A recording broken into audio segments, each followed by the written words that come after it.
Uh, I don't know. That was weird. All right. Back to sharing. Sharing's caring. There we go. We'll be in live stream. Share the screen. Back to what I was doing. There we go. Everybody got my awesome picture.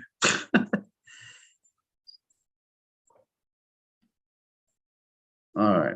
Now we should be live on YouTube. So fix that part. I don't know what the deal was. I had to log out and log back in. And Cash Money's got the video, so we're doing good. And it's 5 o'clock. So welcome, everybody.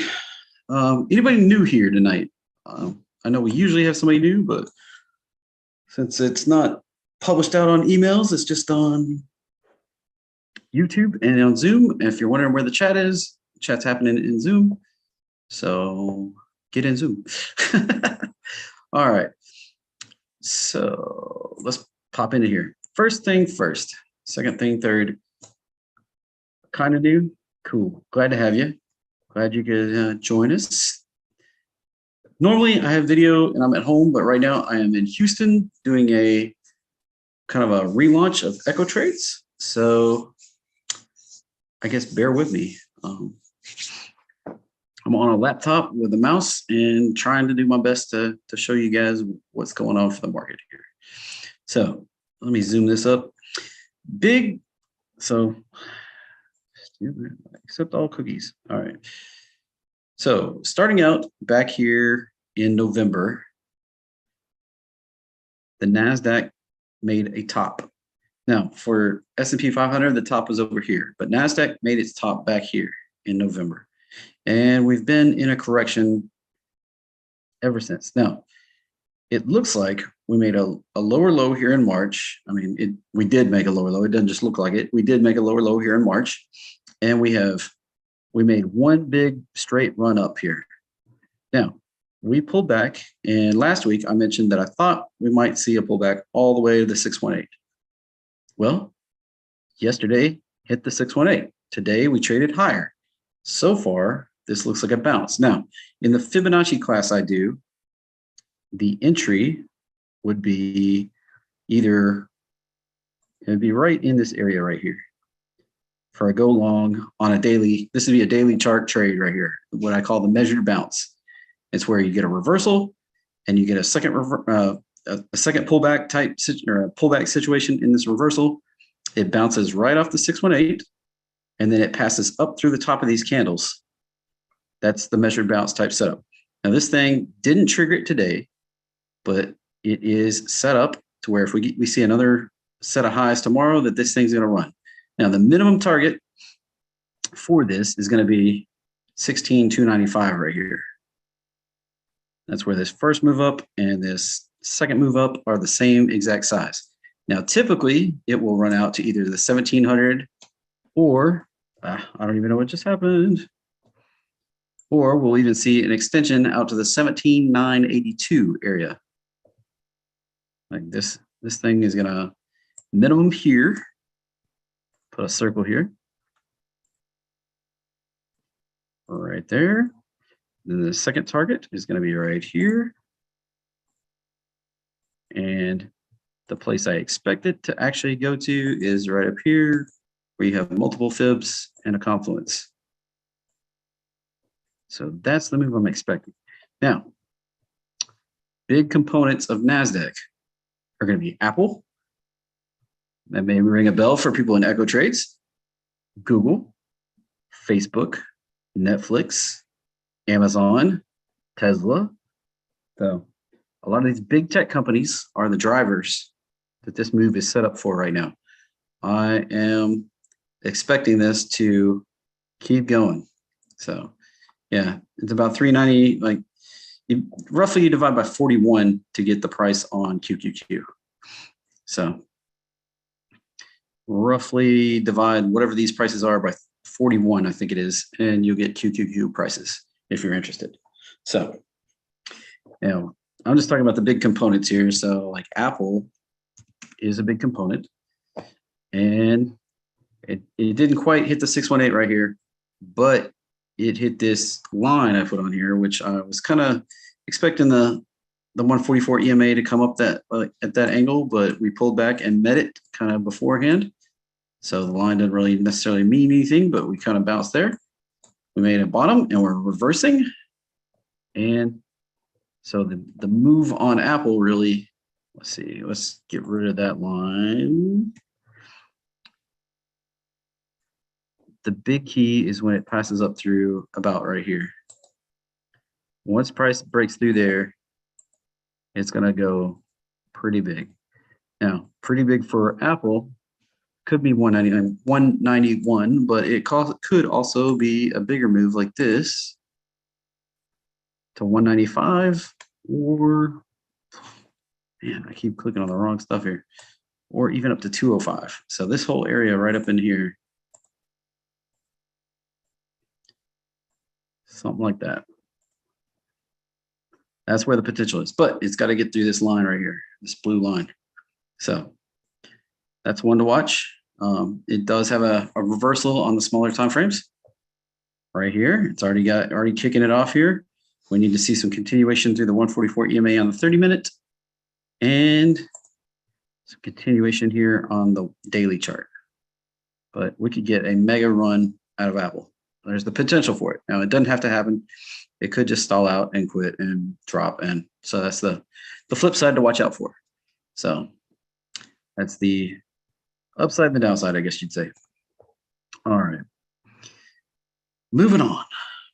Back up to S&P 500. Now, S&P 500, like I was talking about with Nasdaq, we made the high in Nasdaq back here in November. Well, we made a higher high in December on S&P 500. So this is kind of reversed. And then the lows down here, we made the lowest low in February and we made a higher low in March. So this thing's like completely not matching. The price action is all reversed and not matching what it is on Nasdaq. Now, I do have kind of a bullish expectation because this was a big 1, 2, 3 correction, but we came up short of the ideal place for it to bottom out down here. So that does leave a question in my mind. Could we see a move down here below 4,000? What am I talking about? I'm talking about, down here, this 4,000 level, or even an extension down to this 3,900-ish area, or a super extension down to 3,700-ish extension. Now, could that happen? Well, sure, it can happen. Now, the reasons I'm nervous about this, keep moving stuff I don't mean to move. So we did this 3-wave correction. We came up, we pushed through the 618 of this move down.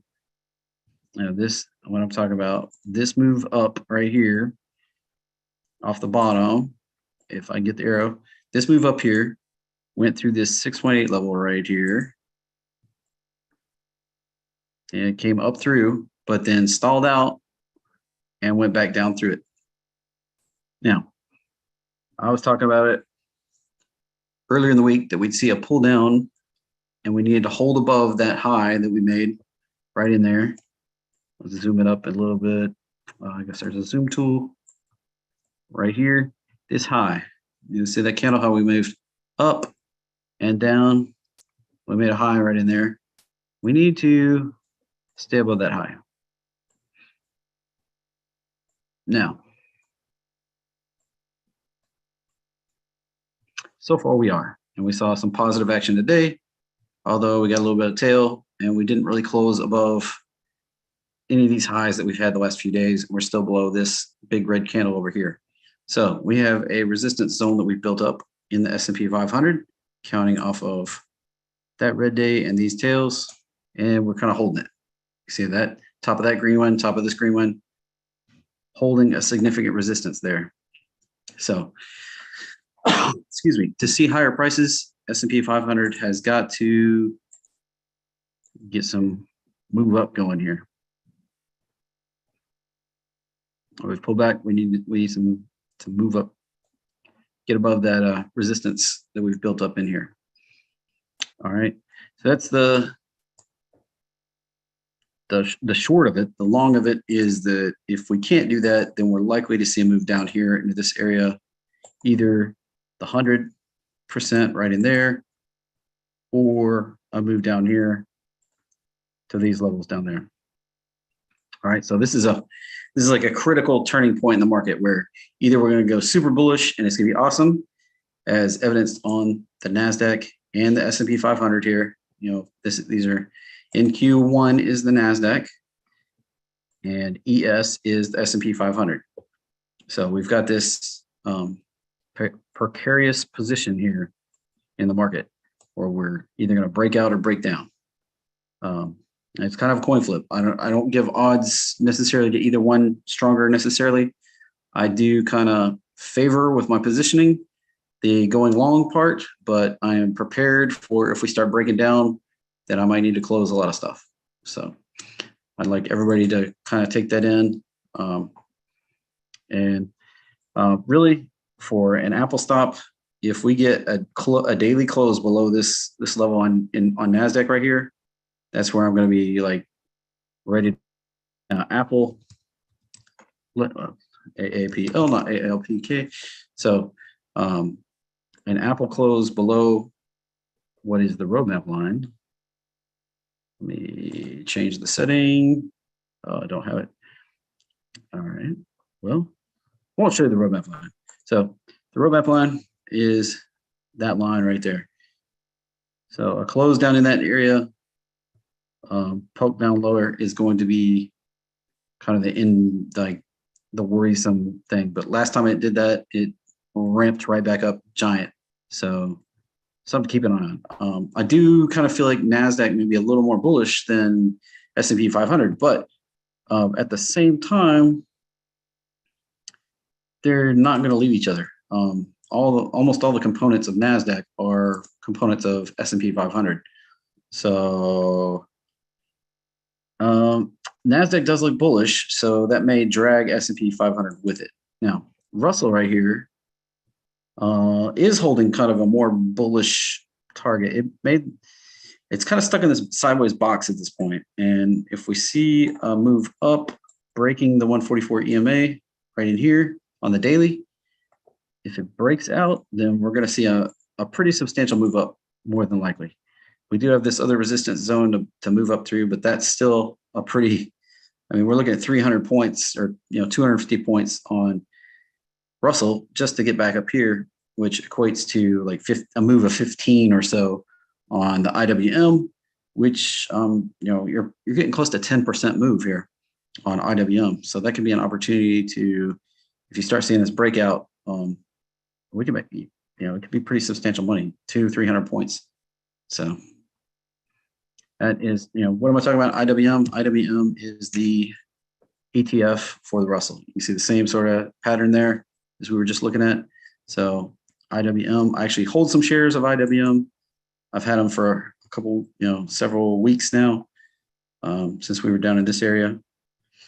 And I am kind of favoring this retest, at least the 144 EMA, and hopefully a breakout. I mean, don't trade on hope, but I'm optimistic that we see a breakout and we see a run back up to test the top of this, and then that red line where looks like it should be slightly down right there.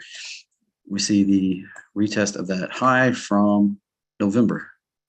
Yeah, this one was another November high and traded down to a bottom right here. And so this is kind of a blend of the NASDAQ chart where it made the high in November and the ES chart where it made the low in March, although this one's a February low and a higher low. So it's interesting. So, all right, oil still kind of looking like this proportion right here.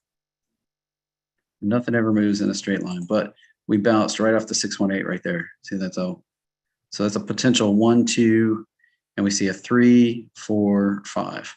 So this could go to the deeper targets that I've been discussing for the last several weeks.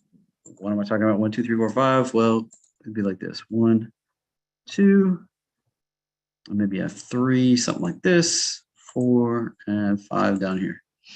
So something like that. And this C would move over like that. And this could take well into the summer. So as I've said a few times, this final correction here could take a little while. And this could potentially be a 1, 2, 1, 2, and then get a powerful move 3, 4, 5 down. So a fox plunge. Not sure what fox plunge we're talking about. I am traveling this week, so I'm less connected than I normally am. I don't have all my news feeds and headlines and scanners, so I apologize if I'm behind on anything. I did spend Easter week. Oh, Netflix. All right, I can look at that in just a moment. Yeah. So gold right here came up, bounced off the 618, just like I said last week. We're a little faster right there, reversing down. It looks like it's going to go for this, trend line. I mentioned that we may see a retest of the 618 and then a push lower, and that's exactly what's happening so far on gold. So keep an eye on any gold positions you have, including if you're in the bear mining position. This one came up, kind of retested the high from early March. I'm optimistic that we see one more push out to this 27 level. I have several alerts set up at the 27 level to potentially take some profit off of that. Now, the position I have is out to January 2023. So we could see a pullback, but I usually like to book some gains and not ride the pullbacks if I possibly can. So, all right. Question about Netflix. Yeah, so it's been down for a while. It's not like today ramp it up a little bit, but it's basically hanging around here near the target. Hadn't quite pushed all the way down. I think we could see a final flush out, maybe to this, anywhere from the 326 all the way down to the 300 kind of price area. Somewhere down in this, we'll see one final go. It doesn't have to, but it could. That's the potential right now, is for one more final push down in there. All right. So there's Netflix for you.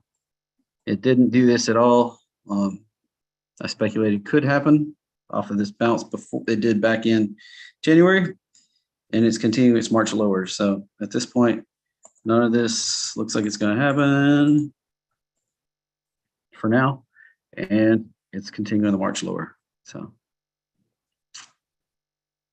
257 after hours. Yeah. So yeah, there it is. Post. Yeah. So right down to the 272 extension.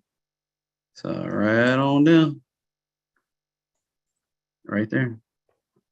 It looks like 249 bounce. Maybe. Yeah, just update right there. Yeah, so earnings was right there today, I guess. Yep, 19th. So you had earnings today. Surprise was a shortfall of 61 million. So, yep.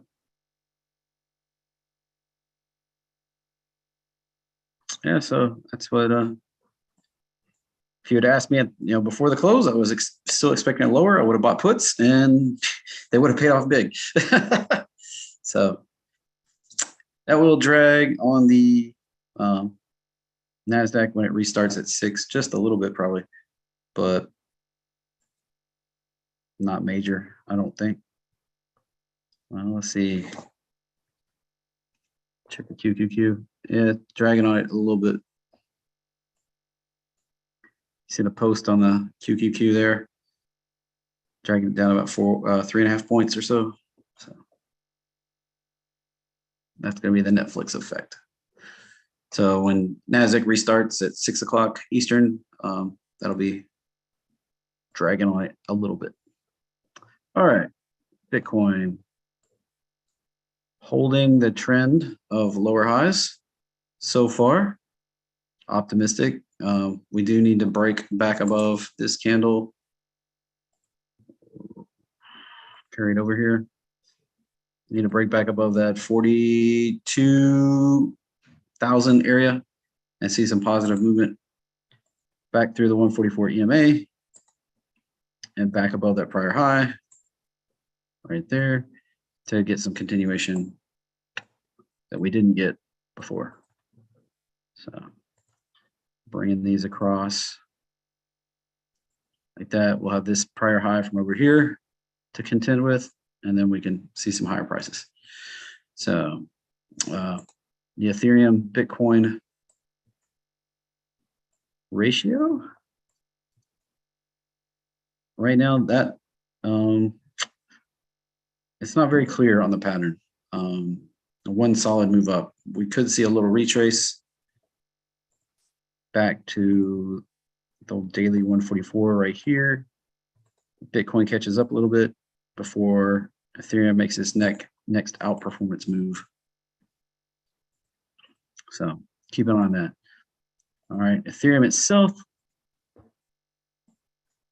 trading back below the 144 EMA a little bit today. Looks like came up and tried to test it. We need to see it break back above to get to the target up there. I think it's still just working on reaching up to this target area zone between 35 and 4,000 that I've been looking for a little while. Oop, start another arrow. This bubble here just going to move over just slightly, and we could see a push out to 4,500 right near the all-time highs. I'll update as we get on through here what I think. All right. Yeah. All right. Take a few requests before we wrap this up this evening. We got about 7 minutes or so. It's not a ton of people here, so throw in your requests and I'll look at a couple charts. Or if anything I skipped over that somebody wants to look at. Not all at once now. Just kidding. CVX. All right. Charlie Victor X-ray. Ha! I typed it in the chat. CVX. There we go. All right. Well, that one's sky's the limit here. Just keep on trucking. Looks like 215, 214, 215 is the next resistance on CVX. All right, MOS. Yeah, so 82 is going to be the next area where I expect resistance. It's 82 or 82, 83 area.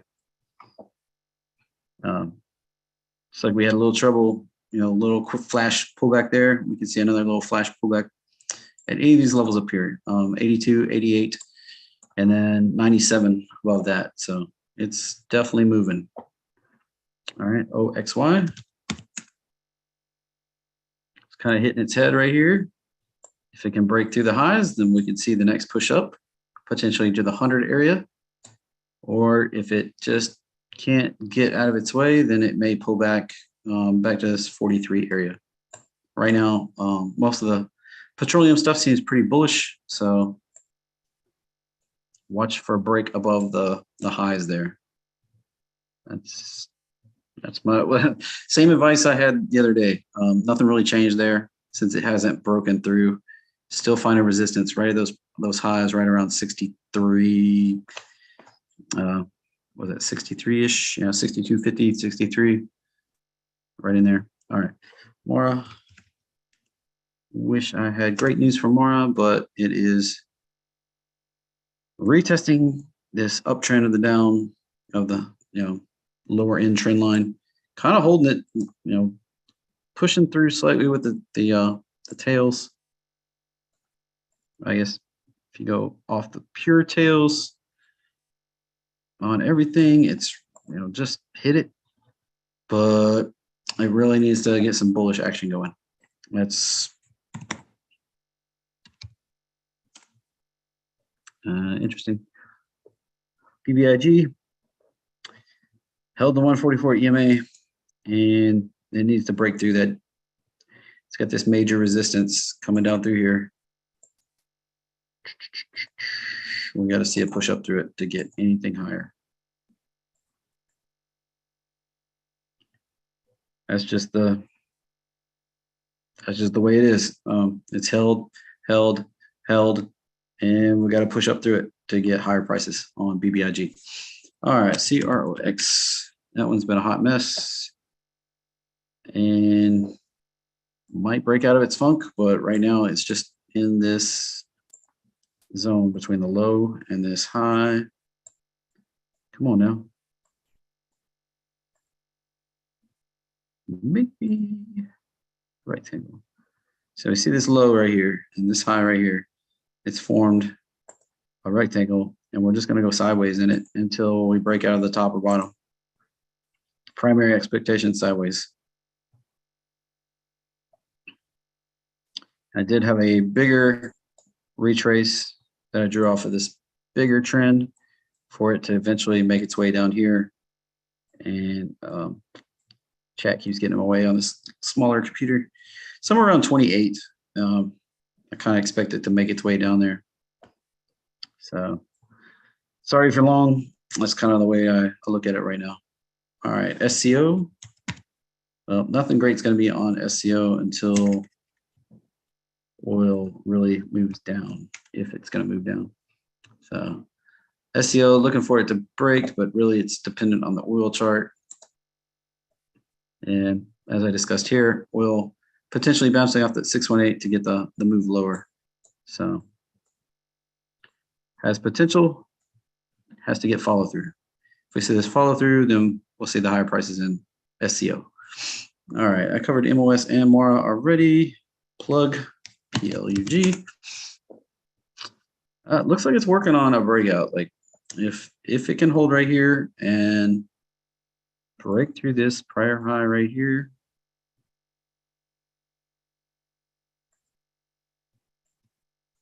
has the makings of kind of being, let's see, this may be an echo, pretty close.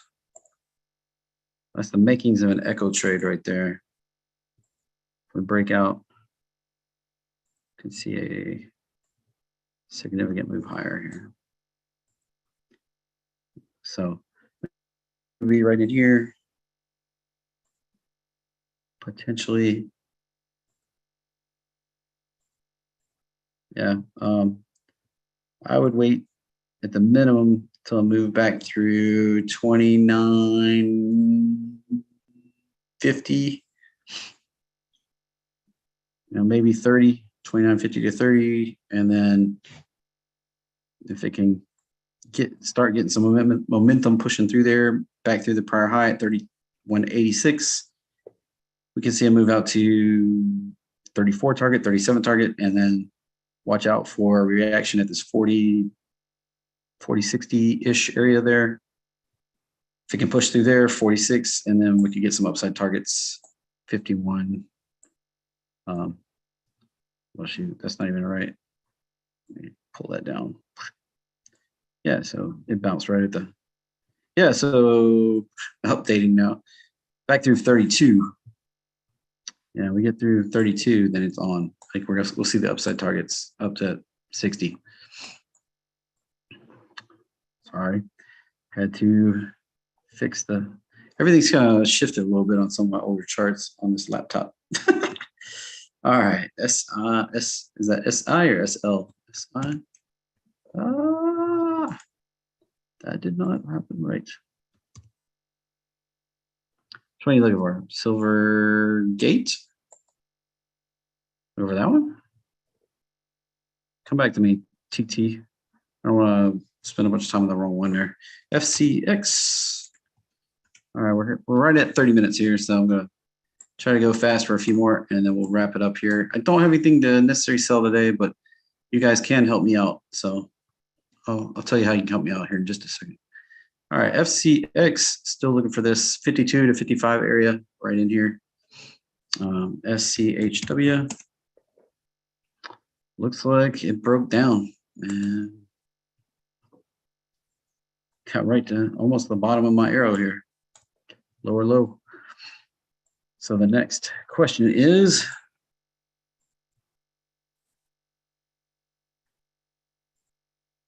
well, where did it go?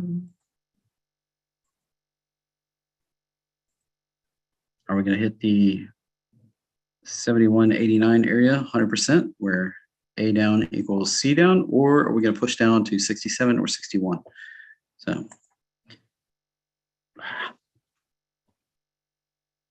Quit moving things. That one or that one. That's SCHW. All right, DVN. Pick your target. Where do you want to get off? Could break out 68, upside 102. So could top out.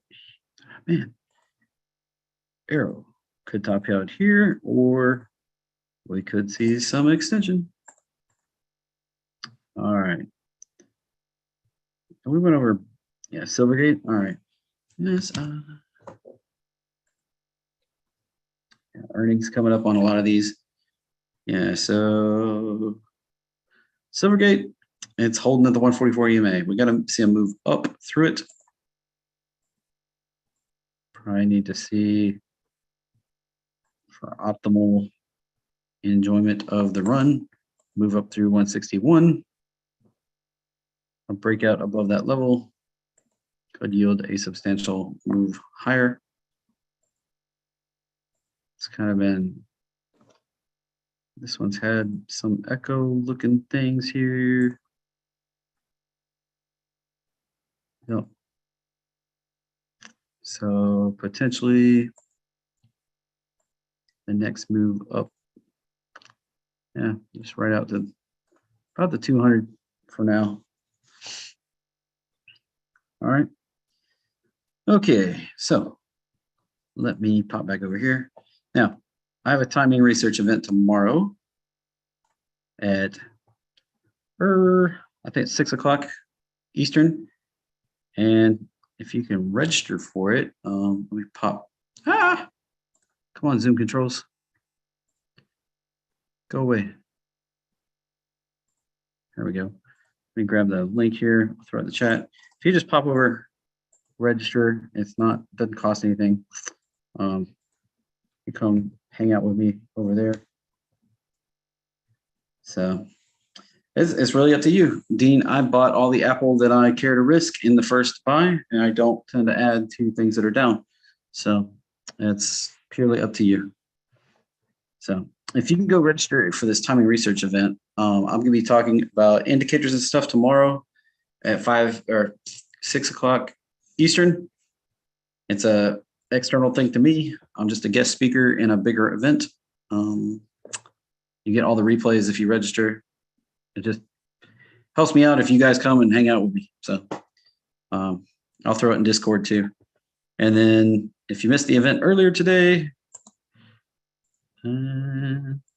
we had jeffreytrader.com/echo for anybody interested in echo trades.